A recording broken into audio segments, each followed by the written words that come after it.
Seorang biksu bertemu dengan seorang ibu yang membawa anak perempuannya ke kuil yang berada di dalam sebuah danau hutan terpencil.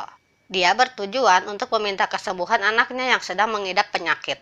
Namun di saat itu, biksu itu tak sengaja melihatnya berganti baju.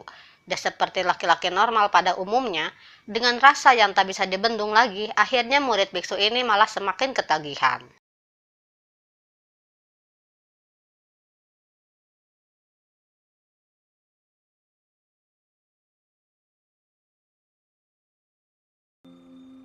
Di awal kisah, diperlihatkan sebuah wihara kecil yang terdapat di tengah danau. Di sana tinggal seorang biksu yang masih kecil. Kita panggil saja dia Kim. Di sana dia tinggal berdua bersama gurunya yang kita panggil saja Guru Jang. Mereka pun sedang menjalankan ibadah, dan sang guru akan pergi ke pasar untuk membeli bahan makanan. Dan Kim kecil berniat untuk mencari tanaman obat, dan mereka pergi dengan sebuah perahu. 가자 그럼.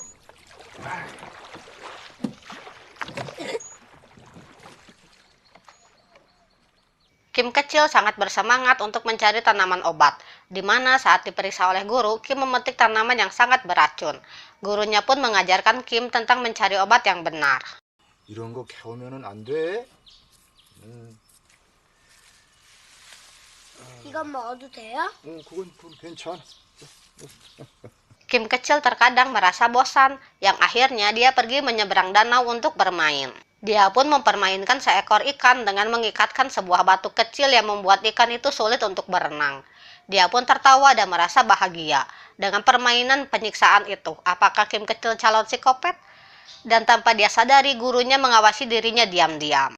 Tak lama kemudian, Kim melakukan hal yang sama kepada seekor katak, yang membuat katak itu sulit untuk melompat. Dan again, dia sangat senang melakukannya. Gurunya yang melihat hanya bisa keheranan dengan kelakuan muridnya itu. Sekarang dia mengikat seekor ular dan kembali senang seakan-akan dia sangat menikmati menyiksa para hewan. Secara tiba-tiba, gurunya mengambil sebuah batu yang cukup besar yang entah untuk apa. Malamnya, Kim yang sedang tidur, tiba-tiba gurunya mengikat Kim dengan sebuah batu yang tadi sore dia ambil. Dan pagi harinya, saat terbangun, dia sangat terkejut mendapati batu yang terikat pada tubuhnya. Dia menanyakan hal itu kepada gurunya. Dan guru bilang dia tidak akan melepaskan batu itu sebelum Kim melepaskan ikatan batu kepada hewan-hewan itu. Guru pun bilang jika di mana salah satu hewan itu ada yang mati, maka batu yang ada di tubuhnya akan menjadi penyesalan selama hidupnya. Lalu dia berjuang melewati rintangan dengan beban batu yang dia bawa.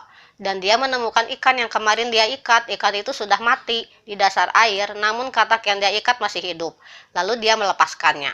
Namun ternyata ular yang dia ikat sudah mati, kemungkinan saja ada hewan lain yang menyerangnya, sehingga ular itu tak bisa melarikan diri. Kim kecil pun menangis dan menyesali perbuatannya. Singkat cerita, Kim sudah remaja.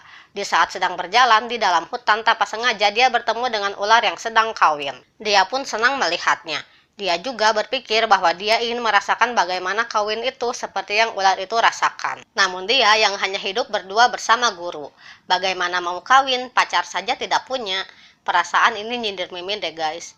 Jangankan pacar, sosok seorang wanita, dia belum pernah melihatnya. Namun saat itu, dia melihat setitik harapan saat melihat wanita berjalan ke arah kuil, di mana dia bertemu seorang ibu dan anak perempuannya. Mereka berjalan sepanjang hutan untuk mencari kuil. Dengan sopan, Kim mengantarkan mereka. Di kuil itu terdapat ayam jantan, di mana di dalam kehidupan Buddha, seekor ayam jantan adalah simbol dari sebuah keinginan. Dipimpin oleh guru, mereka memanjatkan doa-doa dan terlihat anak perempuan itu sangat lemah. Tujuan mereka ke sini adalah meminta kesembuhan dari penyakit yang sedang diderita olehnya. Si ibu bilang dia sudah membawanya ke semua dokter, namun tak kunjung sembuh. Dan ibunya berharap di mana kuil ini bisa mengajarkan ketenangan jiwa yang mungkin saja bisa menyembuhkan anaknya itu. Malamnya, si ibu tak berhenti berdoa demi mengharap kesembuhan putrinya. Esoknya guru bilang untuk anaknya Sarang tinggal di sini sementara waktu sampai dia merasa sembuh. Ibu yang setuju kemudian pergi dari sana. Beberapa hari tinggal di sana, Kim yang memang bukan kaum pelangi, dia pun merasa hentai saat melihat Sarang. Namun dia malu untuk mengatakannya. Dan saat itu Kim melihat Sarang yang tertidur. Merasa kasihan, dia pun menyelimutinya. Namun dia tak kuasa menahan dirinya lagi dan memainkan melonnya Sarang dari balik selimut. Sarang yang terbangun langsung menamparnya. Karena kejadian itu Kim merasa berdosa.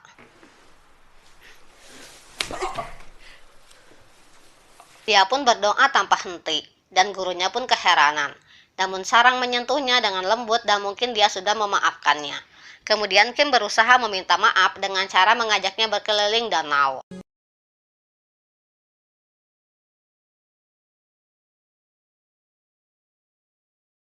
Sarang pun belajar menangkap ikan, namun again and again dia tidak bisa menahan hawa nafsunya, dan membuat Sarang sangat marah.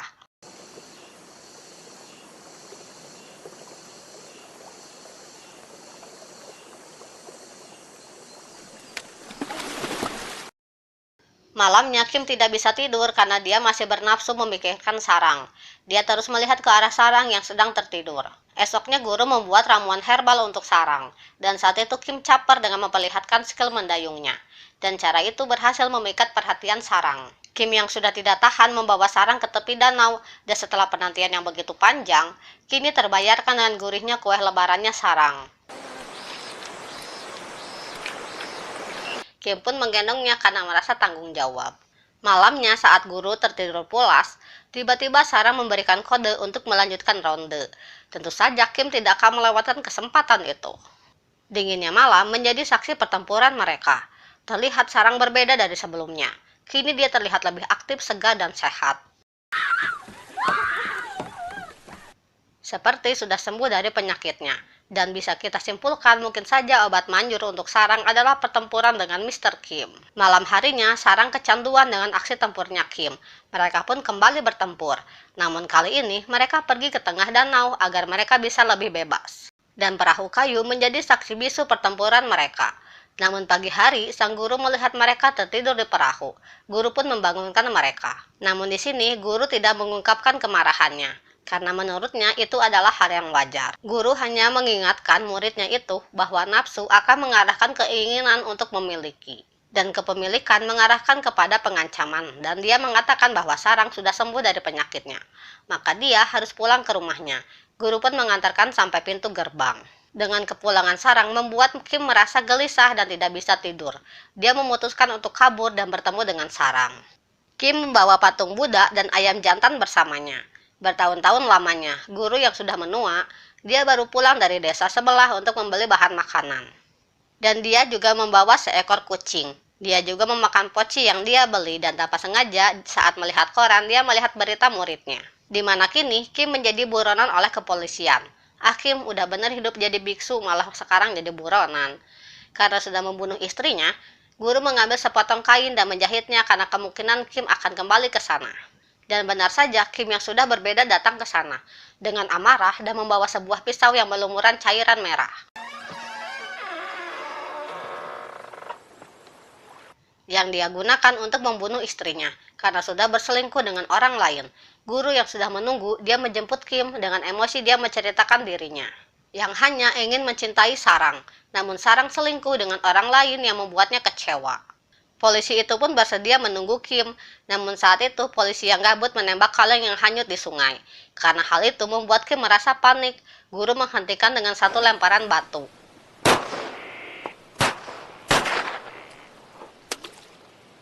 Kim terus menulis hingga malam. Polisi yang iba membantunya hingga di pagi harinya Kim berhasil menyelesaikan tulisannya dan dia pun tertidur. Dua polisi itu membantu guru untuk mewarnai tulisan Kim. Hal itu membuat ketenangan di jiwa para polisi. Saat Kim terbangun, dia berpamitan kepada gurunya dan langsung pergi bersama para polisi. Saat Kim menoleh, guru melambaikan tangan yang mengartikan selamat tinggal.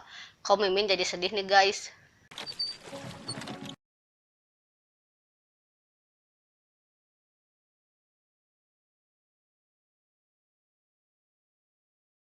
Setelah mereka sampai ke tepi, ajaibnya perahu itu kembali lagi ke kuil, di mana itu adalah bukti kesaktian sang guru. Guru yang menyadari sisa hidupnya akan segera berakhir, dia membangun tumpukan kayu di atas perahu dan menutup mata, telinga, dan hidung, hingga mulut menggunakan kertas. Dengan ritual kematian yang sama seperti dilakukan oleh muridnya, dan dia bermeditasi di atas api. Tak lama dari itu datang seekor ular, menuju perahu dan menuju ke kuil yang kemungkinan itu adalah reinkarnasi dari si guru. Setelah puluhan tahun menjalani hukuman, Kim kembali ke kuil dengan berjalan kaki karena danau yang sudah membeku. Kim menemukan perahu yang membeku bersama danau.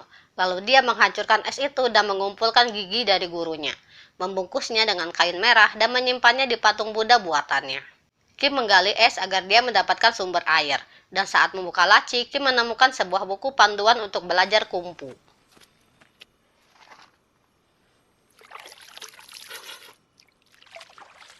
Dia pun berlatih dengan teriknya cuaca dingin. Tak lama datang wanita dengan bayi laki-laki.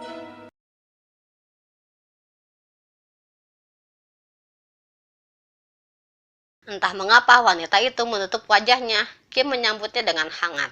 Semalaman wanita itu tidak berhenti berdoa hingga dia pergi meninggalkan bayinya. Namun saat dia berjalan keluar sambil menangis karena tergesa-gesa, dia terjatuh ke lubang es yang digali oleh Kim. Paginya, bayi itu terbangun dan merangkak keluar mencari ibunya. Namun dia berhasil ditangkap oleh Kim, dan dia mengeluarkan jasad wanita itu untuk dimakamkan. Setelah itu, Kim mengikat batu besar ke tubuhnya dan pergi mendaki gunung sambil membawa sebuah patung, sambil memikirkan ikan katak dan ular yang dahulu dia siksa. Setelah mencapai puncak, Kim berdoa dan meninggalkan patung itu menghadap kuil di danau. Kita kembali ke musim semi. Bayi yang dahulu ditinggal di sana sekarang sudah menjadi bocil, di mana dia sedang tertawa bahagia sambil menyiksa seekor ikan.